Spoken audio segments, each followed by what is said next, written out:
उम्र रुबाब चांडियों का कहना है कि मेरी जान को खतरा है और पुलिस मेरा केस बिगाड़ना चाहती है। दादू से ताल्लुक रखने वाली खातून वकील और कारकुन उम्र रुबाब चांडियों ने कहा कि आईजी सिंध फौरी नोटिस ले, पुलिस अफसरान के खिलाफ कानूनी कार्रवाई करे। मेरी जान को खतरा है और पुलिस मेरा केस बिगाड़ने की कोशिश कर रही है। उम्र रुबाब चांडियों का मजीद कहना है कि पुलिस अफसरान की जानिब से मुझे हरासा किया जा रहा है, मुझे कत्ल करने की साजिश की जा रही है। यकीन हो गया है कि DIG लाड़काना नासिर आफ्ताब इस साजिश में मिले हुए हैं। जिस देश में ओहदेदारों से ओहदे न संभाले जाते हों, जिस देश में जान के रखवाले खुद जाने ले मासूमों की, जिस देश के आदिल बहरे हों आहें न सुने मासूमों की, जिस देश में हाकिम जालिम हो सिसकी न सुने मजबूरों की, उस देश के हर एक हाकिम को सूली पे चढ़ाना वाजिब है। उस देश के हर एक जालिम को सूली पे चढ़ाना वाजिब है।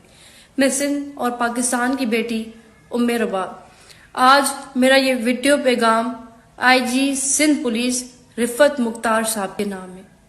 IG साहब, मैं सिंध की वो बेटी हूँ कि जिसने अपने बाप, दादा और चचा का जनाजा एक ही दिन में उठाया।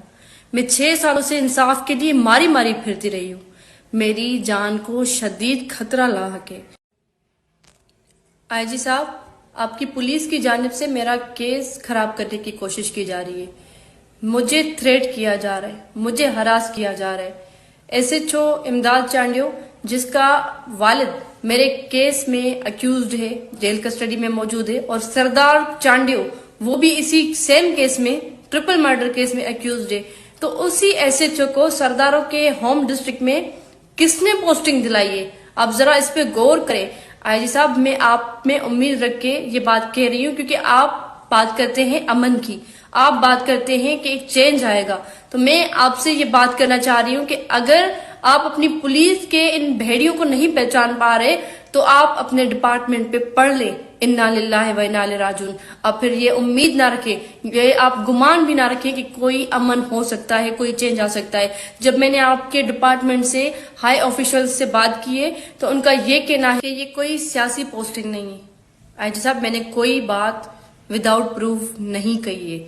मेरे पास इस बात का सबूत मौजूद है कि IG सिंध पुलिस मुश्ताक महर साहब रहे थे, DIG नासिर आफ्ताब, DIG नईम अहमद शेख साहब, इन सब ने इन रिटन सुप्रीम कोर्ट में इसी SHO का नाम दिया है कि इसको सियासी पोस्टिंग दी गई है। सेम डिस्ट्रिक्ट में, सेम पुलिस स्टेशन पे उसको 2 साल पहले आप लोग क्लेम कर रहे हैं कि सियासी पोस्टिंग है, और 2 सालों के बाद आप उसी डिस्ट्रिक्ट में उसको पोस्टिंग देखकर ये क्लेम कर रहे हैं कि वो कॉम्पिटेंट है। वो 2 सालों में इतना कॉम्पिटेंट हो गया कि आपने उसी SHO को उन्हीं लोगों के, उन्हीं सरदारों की गोद में बिठा दिया है। IG साहब, ये बड़ी नाइंसाफी है। ये नाइंसाफी कोई भी बर्दाश्त नहीं कर सकता। मुझे थ्रेट है, मुझे DIG साहब की जानिब से ये बोला गया है कि हम मेक श्योर करेंगे कि ऐसी बात आगे ना हो। किसी और डिस्ट्रिक्ट का SHO जिनके साथ एक मसला हमारा चल रहा है, वो किस तरीके से मेरी सिक्योरिटी के मामलात में इंटरवीन कर रहा है, और उसने जो किया उसका अजाला कौन देगा? मुझे बोला जा रहा है कि आगे से ऐसा नहीं होगा। मुझे ये बताएं कि जो हुआ, क्योंकि मेरा जो केस में विटनेस है उसको इस बात का इतना असर हुआ कि ये पूरी मीडिया ने भी रिपोर्ट किया है, वो कोर्ट के अंदर बयान देते हुए बेहोश हो गया। उसको इतना प्रेशराइज किया गया है कि एक अक्यूज का बेटा खड़े होकर हमारी चेकिंग करवाए, वो इंस्ट्रक्शंस दे पूरी पुलिस डिपार्टमेंट को कि आप इनकी इस तरीके से नहीं, इस तरीके से चेकिंग करें, या वो खड़े होकर हमें ये मैसेज दे कि ये सिस्टम इन कातलों, इन जालिमों के साथ है। तो ये बहुत नाइंसाफी है। IG साहब, इस चीज का नोटिस ले, अदरवाइज आप ये गुमान छोड़ दे कि सिंध में कोई अमन हो सकता है। मैं हैरान हूं कि मेरा केस इतना हाई प्रोफाइल केस है जिसको नेशनल, इंटरनेशनल मीडिया ने कवर किया है। इस वाकये में IG सिंध पुलिस की सुप्रीम कोर्ट तक पेशियां होती रही हैं। उसके बावजूद भी मेरे साथ ये सब किया जा रहा है कि एक SHO के खिलाफ कोई कार्रवाई नहीं हो सकती। तो मैं क्या उम्मीद रखूं कि मैं यहाँ पे महफूज हूं? मैं क्या उम्मीद रखूं कि जागीरदारों के खिलाफ कोई कार्रवाई हो सकती है? मैं ये जस्ट बोलना चाहती हूँ कि खुदारा होश के नाखून ले, मेरी जिंदगी खतरे में है।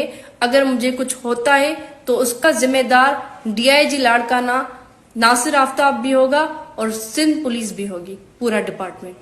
शुक्रिया।